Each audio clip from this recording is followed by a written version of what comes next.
Allahumma salli ala Muhammad, korban atas nama syarikat, jawapannya sah. Boleh jadi sah. Dia boleh jadi sah, boleh jadi tak sah. Korban atas nama syarikat. Kerana asal kepada korban adalah kepada individu. Tapi kalau buat korban atas nama syarikat, yakni keluarkan duit syarikat untuk buat korban, boleh jadi sah dengan syarat apa? Ya, ada 3 syarat. Syarat yang pertama, mendapat keizinan dari pemilik wang syarikat tadi. Pemilik wang syarikat di sini maksudnya adalah rakan kongsi. Jika sebahagian rakan kongsi tidak mengizinkan, maka korban itu sah bagi pihak yang mahu terlibat sahaja. Maksudnya di sini, katakan satu syarikat dimiliki oleh 2 orang. Si A dan si B. Maka dalam hal ini, kalau duit syarikat itu dikeluarkan untuk buat korban, maka secara automatik, korban itu akan diatasnamakan kepada pemilik syarikat tu, si A dan si B. Itu syarat pertama. Yang kedua, Islam pihak yang terlibat, yakni shareholder syarikat tadi itu mesti Muslim. Kalau syarikat tadi itu shareholder ni ibarat kepada pemilik syarikat lah.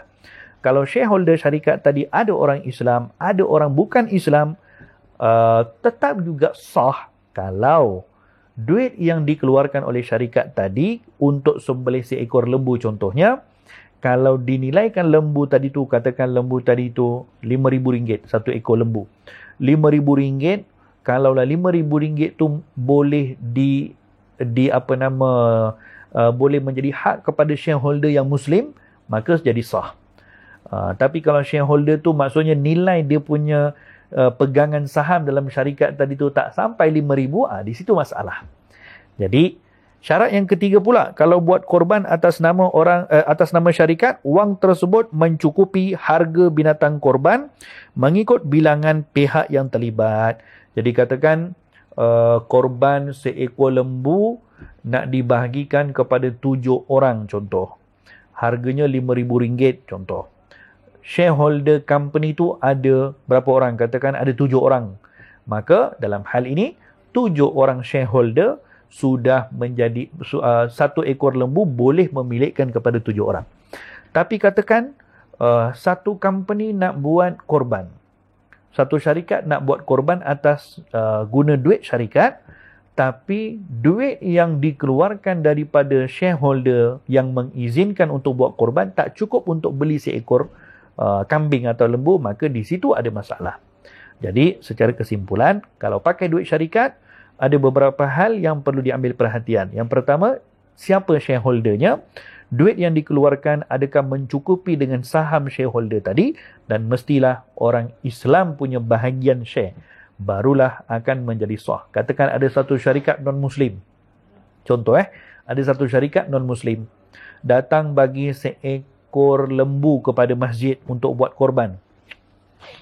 Shareholder syarikat tu semuanya non-Muslim.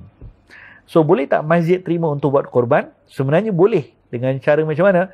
Masjid tu terima sebagai hibah, sebagai pemberian, sebagai hadiah daripada syarikat tadi.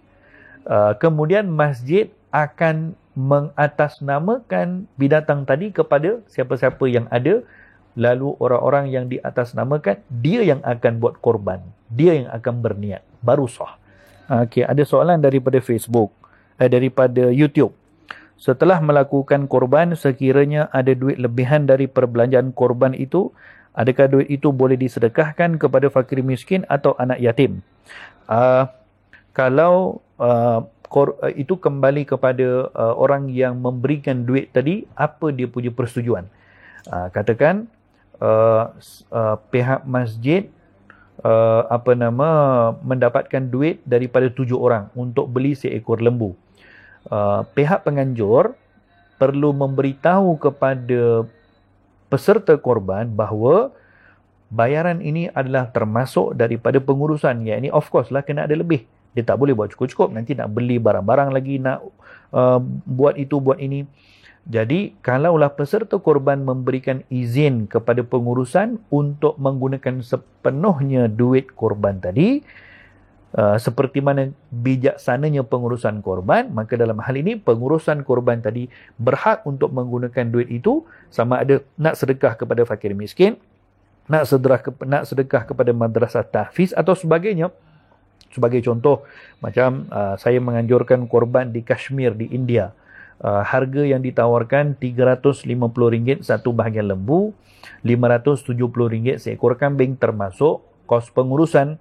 Ya, ada kosnya di situ untuk hantar duit pergi situ, kemudian wakil nak pergi beli, kemudian nak menguruskan tempat korban, kemudian pengangkutan untuk membahagikan daging korban tu kepada fakir miskin, kemudian perlu memberikan upah kepada orang yang nak bagi duit kepada orang yang buat potong lapah daging dan sebagainya.